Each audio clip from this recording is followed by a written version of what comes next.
পরিবারে যদি 4টা সন্তান থাকে, এখন ধরেন বড় ভাই সে বলছে যে বাবা আমার পরের যে 3টা ভাই বোন আছে তাদের জন্য তুমি এক সেট জামা কাপড় কিনে দিয়েছো, তাদেরকে তুমি ভালো দেখাশোনা করো। এখন বলেন বাবা কি বড় ভাই বাদ দিয়ে ওই পরের 3টা দেবে না 3টার জন্য যখন বাবা আমার কাপড় চোপড় কিনবে তা বড়টার জন্যও কিনবে, তা নিজেরটা বলা লাগলো না। আর ওই 3 ভাই কিন্তু বড় ভাই পরে খুশি হয়ে গেল, ভাই আমার জন্য না নিজের জন্য আছে আমাদের জন্য চেয়েছে। এই পরের 3টা ভাই বোনের জন্য চাওয়ার কারণে বড়টা পোশাকও পেল আর ওই 3 ভাই বোনের দোয়া পেল, ভালোবাসা পেয়ে গেল অটোমেটিক। এবং ওই বাবা মা যদি শিক্ষিত হয় তো অবশ্যই ওই বড় ছেলেকে আজীবন মনে রাখবে যে আমার বড় ছেলের কারণে আজকে আমার ঘরের পরিবেশটা ভালো আছে। আমাদের স্ত্রীরা যদি বলে তুমি ঈদের সময় অবশ্যই তোমার বাবা মার জন্য কাপড় চোপড় কিনবা, তোমার নিজের বোন বোনের জন্য কিনবা, তাহলে কোনো স্বামী কি তার স্ত্রীর বাদ দেবে? কিন্তু আমাদের স্ত্রীরা বলে আমারটা আগে দরকার, তোমার বাবা মা কি পেলো না পেলো এটা আমার দেখার বিষয় না, আমারটা আমি পেলে হয়েছে। কিন্তু যদি সে চালাক হতো, সে যদি হাদিস জানতো, সে যদি শরিয়াত জানতো, ওই মহিলা যদি ইসলাম জানতো, সবসময় স্বামীকে বলতো তোমার বাবা মা থেকে তুমি বেশি খেয়াল করো। আমাদের স্ত্রীরা যখন আমাদের বাবা মার ব্যাপারে গড়িমসি করে, নিজের জন্য বেশি বেশি পায়, বুকে হাত দিয়ে বলেন তো স্ত্রীর প্রতি আমাদের মহব্বত থাকে? যতই সামনাসামনি আমরা তাদেরকে মহব্বত দেখায়, আমার বাবা মাকে যখন সে প্রাধান্য না দেবে তখন আমার মনের ভিতরে কিন্তু তার প্রতি একটা ঘৃণা তৈরি হয়ে যাবে। কারণ যে যাই বলুক, প্রত্যেক সন্তান ছেলে মেয়ের তার বাবা মার প্রতি সে দুর্বল, সে কখনো চায় না আমার বাবা মাকে আমি ফেলবো। কারণ সে জানে আমার এই সন্তানকে আমি যত কষ্ট করে মানুষ করতেছি, একই কষ্ট আরো এর থেকে বেশি আমার বাবা মা আমার জন্য করেছে। আমার 2টা সন্তান আছে, আপনাদের 2টা সন্তান আছে।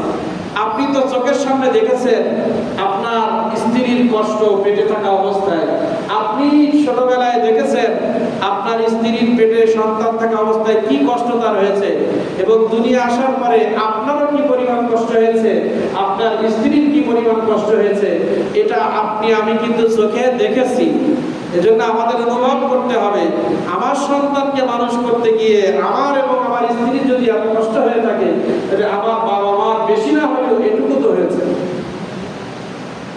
এই চিন্তা করলে তো আর নিজের বাবা মার প্রতি অনীহা, ঘৃণা এবং তাদের দেখাশোনা না করার ব্যাপারে আমাদের যে অনীহা বা আমাদের যে দুর্বলতা, এগুলো থাকে না। এজন্য আমরা বেশি বেশি অন্যের জন্য, আমরা প্রায় নামাজে বলি না যে রব্বির হামহুমা কামা রাব্বায়ানি সগীরা, আমাদের বাবা মা যারা অতীত হয়ে গেছে আমাদের চোখের সামনে না। আমার ভাই, একজন ভাই বিদেশে থাকে, ঢাকাতে থাকে, আমাদের মুমিন ভাই বোন পৃথিবীর বিভিন্ন প্রান্তে আছে, তারা যারা কষ্টে আছে, আল্লাহ তুমি তাদেরকে ক্ষমা করো, তুমি তাদেরকে ভালো রাখো। এই দোয়া করলে আল্লাহ যখন তাদেরকে দেবে, আমার না দিয়ে দেবে? বলেন, আল্লাহ তাআলা যখন দেবে আমাকে বাদ দিবে কোনোদিন? সাধারণ আমার সমাজ বলছে আমি যখন আরেকজনের জন্য করব তখন অটোমেটিক আমারটা মানুষকে। আমি যদি আপনাদের জন্য দোয়া করি তা আপনারা আমার জন্য করবেন না? করবেন কিনা? আমি সবসময় যদি আপনাদের জন্য দোয়া করি, আপনাদের বিপদে পাশে যাই, তা আমার জন্য দোয়া করার কথা কি আপনার বলা লাগবে? আপনার বিপদে যদি আপনার পাশে না যায়, আপনার জন্য যদি আমি দোয়া না করি, আপনার কাছে আমি চাইলেও আপনি আমার জন্য দোয়া করবেন না। আর আপনাদের জন্য যদি বেশি বেশি দোয়া করি, আপনাদের বিপদ আপদ যদি আপনার পাশে যায়, আমার মুখ ফুটে বলা লাগবে না, আমি বিপদে পড়লে আপনারা অটোমেটিক আমার পাশে ছুটে যাবেন। আর যদি আমি না যাই তখন আপনি গড়িমসি করবেন। এজন্য আমরা অন্যের জন্য দোয়া করব, তাহলে আমাদেরটা অটোমেটিক পাবো। এটা কিন্তু আমাদের বানানোর কথা না। রাসূল সাল্লাল্লাহু আলাইহি ওয়াসাল্লাম আমাদের শিখাইছেন, যে ব্যক্তি বুদ্ধিমান, যে ব্যক্তি তার দোয়া কবুল করাইতে চায়, সে যেন বেশি বেশি তার মুমিন ভাইদের জন্য দোয়া করে যে তার সামনে অনুপস্থিত, যে তার সামনে উপস্থিত না এমন মুমিন নরনারী। তাহলে মুমিন নরনারীর জন্য দোয়া করলে যদি এত নেকি আল্লাহ তাআলা দেন, তাহলে আমার ভাইয়ের জন্য করলে বেশি দেবে না? কারণ রক্ত তো আমার আগে, রক্তের ভাই বোনদের ব্যাপারে তো বহু ওয়াজ নসিহত আছে। এখানে বলছে উপস্থিত নরনারী মুমিন, অনুপস্থিত নরনারী মুমিন নরনারীর জন্য যদি আমি দোয়া করি, আমি যদি 1 কোটি নরনারীর জন্য দোয়া করি, তো ওই 1 কোটি নরনারীর যে ফ্যাসিলিটি আল্লাহ তাআলা দিবেন, যে ক্ষমা আল্লাহ তাআলা করবেন, তাদের যে পরিমাণ ভালো রাখবেন, আমার সেই পরিমাণ আল্লাহ তাআলা দিবেন। আমরা যদি বলি আল্লাহ আমার প্রতিবেশী যারা গরিব মানুষ, অসহায়, অসুস্থ, তাদেরকে তুমি সুস্থ করো, এভাবে যদি দোয়া করি, তাহলে প্রত্যেকটা ব্যক্তির এগেইনস্টে আমার নেকি আছে। হাদিসে কি বলা আছে? রাসূল সাল্লাল্লাহু আলাইহি ওয়াসাল্লাম কি বললেন? মানিস তাকফারা লিল মুমিনিন, মান মানে যে ব্যক্তি, ইস্তাগফারা ক্ষমা চাইবে, লিল মুমিনিন ওয়াল মুমিনাত মুমিন নর এবং নারীর জন্য যে ব্যক্তি আল্লাহর কাছে ক্ষমা চাইবে, কাতাবাল্লাহু আল্লাহ তাআলা লিখে দিবেন, লাহু ওই ব্যক্তির জন্য যিনি দোয়া করতেছেন, যিনি ক্ষমা চাইতেছেন, বিকুল্লি প্রত্যেক, মুমিনিন ওয়া মুমিনাতিন প্রত্যেক মুমিন নর এবং নারীর বিপরীতে হাসানা একটি করে উত্তম নেকি তার আমলনামায় যাবে। তাহলে আমি যদি আমার জন্য বারবার আস্তাগফিরুল্লাহ আস্তাগফিরুল্লাহ তওবা করি, আমারটা কবুল না হতে পারে, কারণ আমার প্রতি আল্লাহ রাগ রয়েছে, আমার প্রতি আল্লাহ কি রয়েছে, বিভিন্ন কারণে রাগ রয়েছে। কিন্তু আমি যদি অন্যের জন্য আল্লাহর কাছে ক্ষমা চাই, যে আল্লাহ আমার বাবা অসুস্থ, আমার মা অসুস্থ, আমার বোনটা অসুস্থ, আমার বোনাইটা অসুস্থ, আমার চাচাচাচি অসুস্থ, খালাখালু অসুস্থ, আল্লাহ এই আরাকানে আবার মুসলমানদের উপরে কঠিনতম কঠিন নির্যাতন, চোখ বেঁধে হাত পা বেঁধে তাদেরকে মানে গরু আমরা যেভাবে ধরি তার থেকে কঠিন ধরা, গরুকে আমরা যেভাবে বাঁধি, পশু যেটা জবাই করার অনুমতি আছে, আর যে মানুষকে হত্যা করা হারাম, সেই মানুষগুলোকে গরুর থেকে আরো কঠিন ভাবে বেঁধে, এই এখন বর্তমান সংবাদ বলছি, এখন বর্তমানে আরাকানে আবার মুসলমানদেরকে ধরে ধরে আগের মতো তাদের কলিজা কেটে ফেলতেছে। আগে আমরা শুনছি না মুসলমানদের গোশত রান্না করে খেয়েছে, আমার ভিডিও আমরা দেখেছি। সেই পরিবেশ আবার তৈরি হয়েছে, কারণ তাদের বিচার করা হয় নাই।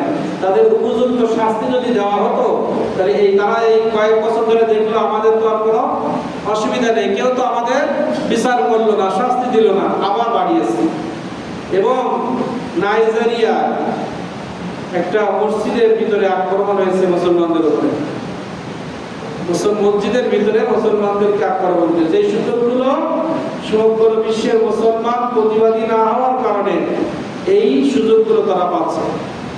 আমরা দোয়া করবো আল্লাহ নাইজেরিয়া এবং আরাকানে যে মুসলমানদের উপরে নির্যাতন চলছে, আল্লাহ তাআলা তাদেরকে হেফাজত করুন। তাহলে আমরা আজকে যে হাদিসে মুবারাকা শুনলাম, বেশি বেশি পরিমাণে ইস্তেগফার করা, এটা ব্যক্তির জন্য তো আমরা করব, আমার নিজেদের জন্য। কারণ রাসূল কারীম সাল্লাল্লাহু আলাইহি ওয়াসাল্লাম দৈনিক 70 থেকে 100 বার আস্তাগফিরুল্লাহ আস্তাগফিরুল্লাহ আস্তাগফিরুল্লাহ দোয়াটি, এই আস্তাগফিরুল্লাহ রাসূল কারীম সাল্লাল্লাহু আলাইহি ওয়াসাল্লাম 70 থেকে 100 বার দৈনিক করতেন। রাসূল কারীম সাল্লাল্লাহু আলাইহি ওয়াসাল্লামের যখন জিজ্ঞাসা করলো আপনার আগে করে তো গোনা নাই, তাহলে আপনি এত কেন এই আস্তাগফিরুল্লাহ এই আমলটা করেন? রাসূল কারীম সাল্লাল্লাহু আলাইহি ওয়াসাল্লাম আমার উম্মতের জন্য, রাসূল কারীম সাল্লাল্লাহু আলাইহি ওয়াসাল্লাম নিজের জন্য আস্তাগফিরুল্লাহ 70-100 বার না, এই আমলটা উম্মতি মুহাম্মাদির জন্য করতেন। যত আমল যত যা কিছু করেছে সব আমাদের বাঁচানোর জন্য, এবং আমরা যাতে আমল করি। দুইটা কারণে রাসূল কারীম সাল্লাল্লাহু আলাইহি ওয়াসাল্লাম বেশি বেশি ইবাদত করেছেন, জীবন বাকি রেখে অসুস্থ অবস্থায় নামাজ কাজা করেন নাই। একটাই কারণে, সেটা হচ্ছে উম্মতের হাসরের মাঠে রাসূল কারীম সাল্লাল্লাহু আলাইহি ওয়াসাল্লামের সারা জীবনের আমলের বিনিময়ে আল্লাহর কাছে আমাদের নাজাত চাইবেন, এটা হাসরের মাঠে। আরেকটি বিষয় আছে দুনিয়াবি, সেটা হচ্ছে আমার উম্মত যেন তারা যখন আমার জীবনী পড়ে তারা শিক্ষা অর্জন করবে যে আমাদের যিনি গাইডলাইন, যিনি আমাদের সুপারিশ করবেন, যিনি আমাদের নবীজির কোনো গুনাহ ছিল না, তারপরেও তিনি আল্লাহকে খুশি করার জন্য যদি এত ইবাদত করতে পারে, আমরা কেন বসে থাকবো? রাসূল কারীম সাল্লাল্লাহু আলাইহি ওয়াসাল্লামের জীবন স্টাডি করলে ওনার যুদ্ধের ময়দানে যাওয়া, ক্ষুধার্ত মানুষের পাশে যাওয়া, নিজে তাহাজ্জুদ পড়া, দৈনিক 70-100 বার আস্তাগফিরুল্লাহ পড়া, আল্লাহর কাছে ক্ষমা প্রার্থনা করা, এগুলোর এত ইবাদত রাসূল সাল্লাল্লাহু আলাইহি ওয়াসাল্লামের প্রয়োজন ছিল না, কিন্তু উনি করেছেন দুইটা কারণে। একটা, হাসরের মাঠে উনি এই সমস্ত দুনিয়াবি কষ্টের বিনিময়ে, আমলের বিনিময়ে আপনার আমার মতো গুনাহগারদের সুপারিশ করার জন্য। আর দুনিয়াতে যখন আমরা বিপদে পড়ব, তখন রাসূল সাল্লাল্লাহু আলাইহি ওয়াসাল্লামের জীবনের আমল থেকে আমরা শিক্ষা নিব যে আমাদের নবীজি যদি এত আমল করতে পারে, আমরা কেন পারবো না, আমরা কেন করব না। আমরা যদি বেশি বেশি ইবাদত করি, আমল করি, এই কারণে রাসূল সাল্লাল্লাহু আলাইহি ওয়াসাল্লাম এত কষ্ট করেছেন।